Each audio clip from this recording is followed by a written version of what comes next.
L'Afrique qui gagne, telle est la signature de l'émission Réussite de Canal+, avec un nouveau regard porté sur l'Afrique en action. C'est une mise en lumière d'Africains qui réussissent et représentent la nouvelle dynamique du continent, et surtout le magazine d'Afrique qui s'affirme pour montrer cette région en pleine mutation. On parle toujours de l'Afrique d'une manière négative, on parle toujours de ce qui ne fonctionne pas, et or quand on est en Afrique, on se rend compte qu'il y a aussi beaucoup de choses qui marchent et que c'était important de montrer le côté positif.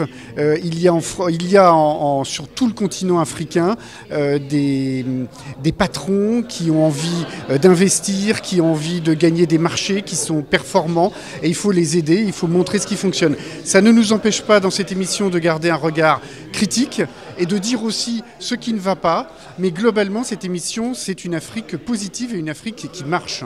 Un programme type africain qui met en exergue un continent plus proche de la réussite et qui s'éloigne des mots récurrents qui minent le continent noir. Moi j'ai toujours pensé que l'Afrique était proche de la réussite. J'étais triste parce que j'entendais pas ce discours autour de moi.